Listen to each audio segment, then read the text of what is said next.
Hello friends, welcome back to my channel Monira শিকারির ব্লগে তোমাদের সবাইকে স্বাগত জানাই। আশা করছি সবাই সুস্থ আছো, ভালো আছো। তো দেখো, আজকে নিয়ে এসেছি নতুন আরেকটা ভিডিও ব্লগ। তো আজকে ভিডিওতে কী আছে, আজকে আমি বানাচ্ছি সাবুর পাঁপড়। তো দেখো, আমি কিন্তু জীবনে প্রথমবার সাবুর পাঁপড় বানাতে এসেছি। আমি জানি না কীভাবে বানাতে হয়, তবুও চেষ্টা করলাম।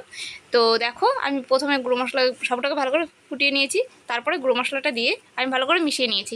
গুঁড়ো মশলা শুকনো লঙ্কা গুঁড়ো ছিল, একটু জিরে গুঁড়ো আর একটু ধনে গুঁড়ো দিয়েছি। তারপর দেখো, আমি কিন্তু রোদে নিয়ে চলে এসেছি। এবার একে একে এভাবে পাঁপড়গুলো সব দিয়ে দেবো। তো মনে হচ্ছিলো পাঁপড় নয়, এখানে কিছুক্ষণ আমি থাকলে আমিও শুকিয়ে যেতাম। তো আমি ঝটপট করে পাঁপড়গুলো দিয়ে আমি ওখান থেকে সরে চলে এসেছিলাম। তারপর দেখো, আমি একটু পরে গিয়ে ভিডিও করলাম। দেখো, তো হালকা শুকিয়ে এসছে। তারপরে দেখো, পুরোটা যখন শুকিয়ে গেছে আমি পাঁপড়গুলো তুলে নিয়েছিলাম। ওটা ভিডিও আমি তোমাদেরকে দেখাতে পারিনি, কারণ ওটা ভিডিও আমি করিনি। তো চলো, আমার চ্যানেলে যে যে নতুন আছো, আমার চ্যানেলটিকে তাড়াতাড়ি সাবস্ক্রাইব করে দাও। আর সাবস্ক্রাইব করে আমার পাশে থাকো, আমাকে সাপোর্ট করো। তো দেখো, আমি পাঁপড়গুলো কিন্তু তুলে নিয়েছিলাম, তুলে নিয়ে বাবুদেরকে ভেজে দিয়েছিলাম। ওরা খেয়ে বলেছিল দারুণ হয়েছে। তো আজকে এই পর্যন্ত, টাটা।